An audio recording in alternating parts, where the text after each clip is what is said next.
Alright, next is going to be Hellblade II, right? Graphically, it looked like a cross between Outer Worlds and Skyrim. Yeah, I mean, but yeah. It's more of their Outer Worlds style.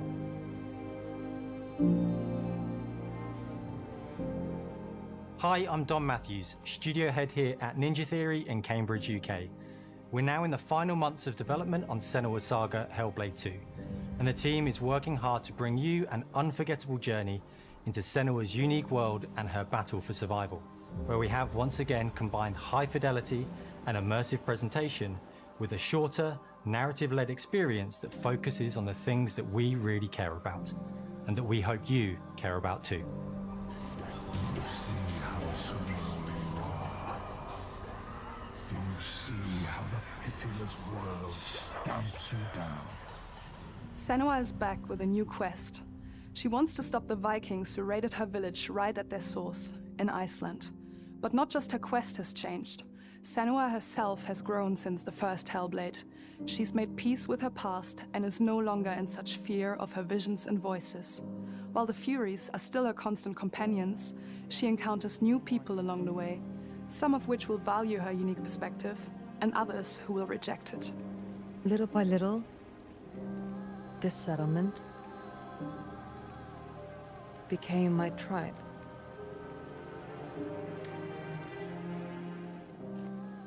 In the game, Senua arrives in 10th century Iceland on the trail of the Vikings who have been enslaving her people. In the story, we're trying to be as faithful to history as we can up to a point, establishing a solid framework and then building more surreal elements on top. Senua will face up to giants who have plunged the land into chaos, and which in turn has seen the rise of the Droiga, a violent threat that has swept through the settlements that she'll discover. Senua will make new enemies and also new allies who will come to see her unique perspective as a beacon of hope. And she'll discover along with us how this viewpoint can have its advantages. I didn't play the first game. If I'm not mistaken, the first game was more about her having a psychotic break and than it was about what was really happening in the real world. Senua is a Celtic warrior who experiences psychosis, seeing things that other people don't, hearing voices, and having unique beliefs about the world around her.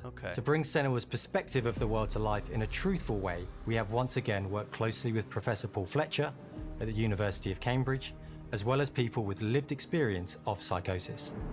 What does that mean? It's terrifying.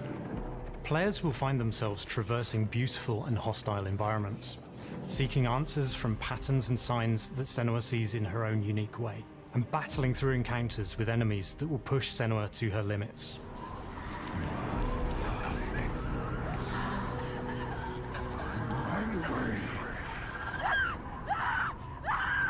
On Saga, we've taken everything to the next level. With a new motion capture space, a bigger stage team, a stunt crew, and a new cast. We spent a lot of time planning the motion capture shoots, thinking of what events would be good to bring into this fight. Like, how can we make this fight feel different from the previous fight?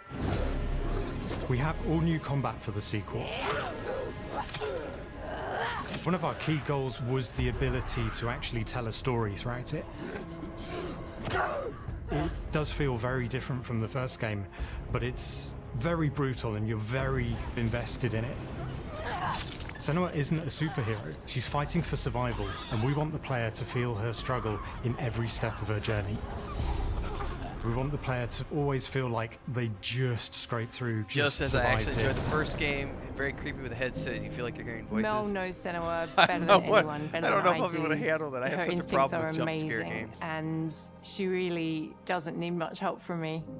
On stage, our main focus is storytelling. So I get to watch the actors and see all the beautiful expressions on their faces. And then I have to wait a little while, and then I get to see that all again, in-game, in costume, on location, everything. It's a great experience, a great process. Every discipline in the studio is unified in achieving a deep level of immersion to help suspend your disbelief and pull you into Senua's story. We were lucky enough to do a few reference gathering trips in Iceland. You have to be there. The sense of scale, everything is incredible. And you see a scene or you see a small section of the game and you're like, yeah, that works. That's amazing. Senua experiences reality differently, and a part of this manifests in the voices she hears. She will collapse. She will collapse. These voices come to life through binaural audio, which provides a good representation of this type of auditory hallucinations. As we focus in immersion, binaural audio is perfect for this because through headphones, you surround yourself in a three-dimensional space. In the first game, we only applied to the voices that Senua listens in her head. In this game, through a spatial audio technology and some extra little things within the game, there is music that is binaural. Every single sound has the potential to be binaural, so everything is spatialized around you, and it's a very beautiful experience. That's pretty cool. That's gonna be creepy as hell, man. In other words, music is a strange language in the sense that it speaks to our emotions. You might not want to medicate before you play this deep. game. It's not only about quality, it's about personality. So when you listen to Depends on Hellblade, how much of a journey you know want it's to Hellblade. take. On the music, we are working with Heilung, which for me is a personal Heilung is a privilege fucking because I amazing really admire band. them. If you've never seen their shows, these guys are We feel dope. Their the shows are craft, amazing. Their depth, their meaning in the music, it really connects with our game and elevates it to something That's really so special. cool that they're doing music We are with also them. working with a heavy metal singer, throat singers, and our very own purists. But I actually they know sing Halo. so Like, they're a beautiful, great and band. we add that binaural touch of music. So this all creates a very immersive and a very special and unique experience. Now I'm more intrigued by this game now than I was going into it because I didn't know Our that mission much here about at it. Ninja Theory is to craft life-changing art with game-changing tech. And that's our aim in Senua Saga Hellblade II, is to not only see where Senua goes next, but to deliver something really meaningful for our players.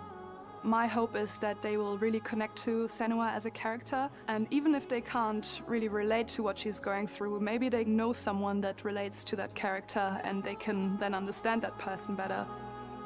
Well, I don't want to sound cheesy, but in a way I'm Senua, right? She exists and doesn't. It exists through all of our work, through every ninja. So we all are Senua, and we are creating this character that grows and grows and grows and grows and keep growing and keep changing. So that makes it real. I'm so proud of the love, care, and passion our team here at Ninja Theory are putting into Senua Saga Hellblade 2.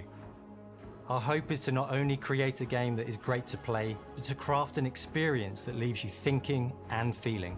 From our combat gameplay through to our action set pieces, from our cinematic scenes to our puzzle solving, everything is crafted in service How long of is it, Senua's Joe? journey. You A say it's on journey that Game you can Pass? embark on May 21st. I might have to squeeze this in. May 21st. I don't have anything launching around that time that I know of yet. I might be able to. I'm definitely gonna have to see about. I'm gonna check my schedule and see how I can fit all this in. But it sounds like I need to play the first one if it's on Game Pass.